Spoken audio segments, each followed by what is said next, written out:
salaf maksudnya sahabat. Salaf itu orang terdahulu. Dikatakan pesantren salafiyah, pesantren yang dulu, tradisional gitu kan. Jadi itu pemahaman kembali kepada salaful ummah. Hanya itu. Begitu dikatakan kembali kepada salaf, sahabat, oh ini kelompok salafi namanya.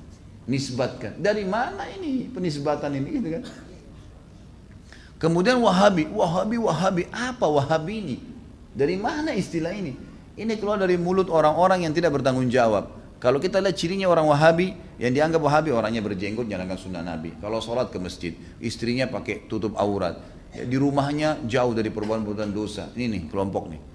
Diolok-olok, Wahabila. Saya pernah dimasukkan dalam grup gitu kan. Saya lihat semuanya disatuin, teman-teman dari semua ormas ada, termasuk nama saya masuk di situ. Banyak, mungkin ada 80 atau 100 orang ustadz, kiai dan seterusnya. Baru saya masuk di situ saya sudah baca. Wah, ini banyak ustadz-ustadz Wahabi, dimain-mainin gitu, tulisannya pakai O. Wahabilah ini. Oh, ini Wahabi ini suka tolak salawat, suka tolak zikir, suka tolak doa. Saya berpikir kalau saya mau tanggapin, ini 80 orang, 100 orang di situ, kemudian akan habis waktu saya menyita di situ. Sudahlah, saya keluar, minta maaf, saya nggak ada urusannya di sini, saya keluar. Karena yang bilang orang-orang yang pernah belajar di Saudi teman-teman benci sama zikir itu siapa? Anda yang fitnah itu. Gimana caranya? Orang yang belajar di Madinah, di Masjid Nabawi, di Mekah, zikir kepada Allah. Bahkan mereka paling banyak zikirnya kepada Allah. Mereka paling banyak zikir, tapi zikirnya pakai adab, nggak teriak-teriak, gitu kan? Nggak karang-karang. Apa yang Nabi SAW ajarin itu yang disebutin. Adab sama Allah, subhanallah, subhanallah. Dilakukan, bukan tidak dilakukan. Tapi tidak ada subhanallah, alhamdulillah. Dibayangkan main-main, Allah hu, apa ini? Ini apa ini? Ini kalau zaman Umar sudah diketuk semua kepalanya nih.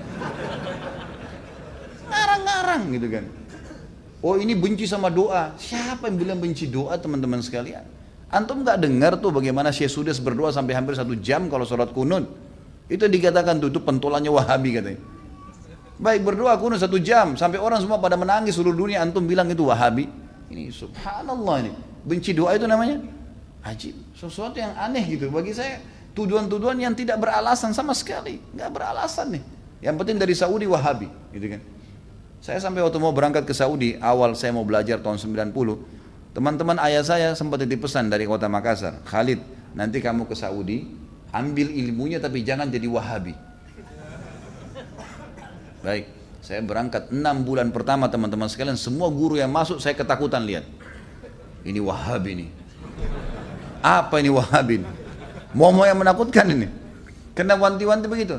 Lama-lama setelah guru masuk, setiap guru masuk di Madinah, wallahi saya bersumpah atas nama Allah teman-teman sekalian, tidak pernah ada sebutan nama Wahabi. Saya tidak pernah dengar kata-kata Wahabi dari mulut mereka. Wallah, yang ada cuman qala Allah, qala Rasul. Allah berfirman, Rasulullah bersabda. Wallahi, saya sumpah di sini, di masjid ini memang begitu ajarannya.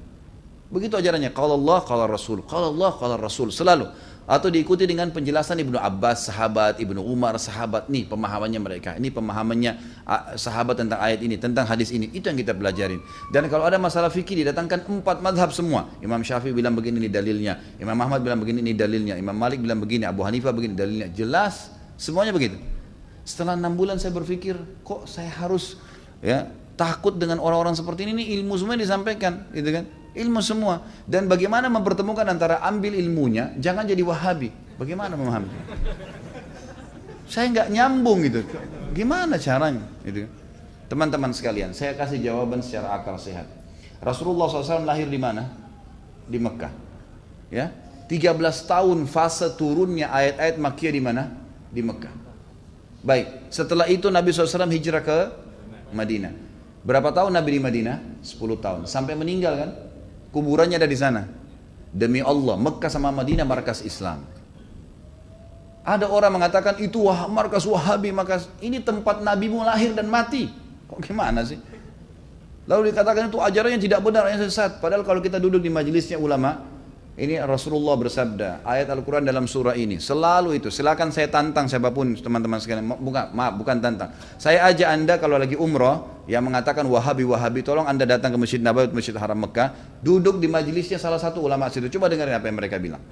Coba jangan, atau mau bertanya silahkan. Pasti mereka jawab, hukumnya kalau Allah berfirman surah ini, Rasulullah bersabda begini. Itu isinya. Itulah yang mereka bilang Wahabi. Ini kemurnian agama teman-teman sekalian. Dan kalau anda tidak pertahankan kemurnian agama, lalu siapa yang mau pertahankan? Ini aneh sekali gitu. Ini luar biasa, sebenarnya harus diluruskan. Mudah-mudahan Allah berikan hidayah ya. Banyak orang Islam yang tidak faham, ya, dia kukunya masih panjang, sholatnya masih Senin Kamis, ikut-ikutan Wahabi juga.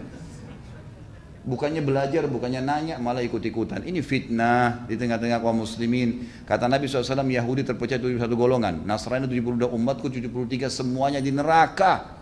Masuk, mampir neraka dulu, nanti masuk surga iya.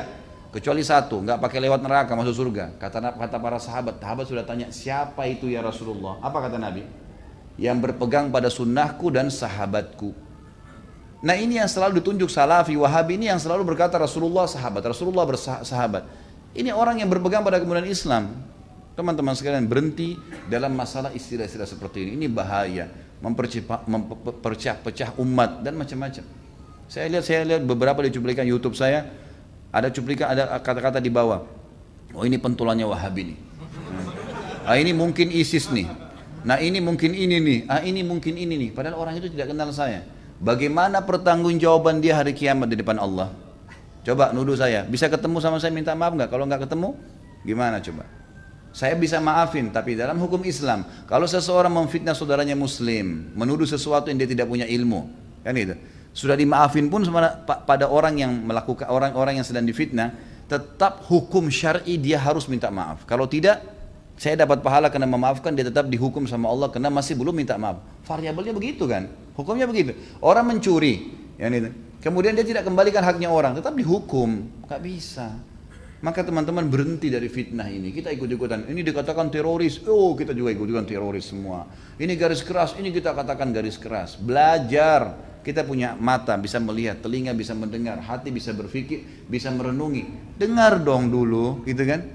Apa yang disampaikan? Kalau disampaikan benar terima, kan itu. Teman-teman yang dituduh dengan istilah ini hanya betul-betul kembali kepada kemudian Al-Quran dan Sunnah. Itu. Coba hadiri pengajiannya pasti selalu kalau Allah, kalau Rasul. Kalau Allah, kalau Rasul. Ini ajaran Islam teman-teman. Gak pernah ada perkataan kata kiai saya, kata guru saya, kata gini, kata gitu. Gak pernah. Anda boleh ikuti ceramah saya. Kalau saya pernah katakan ini kata si fulan ini sudah jauh.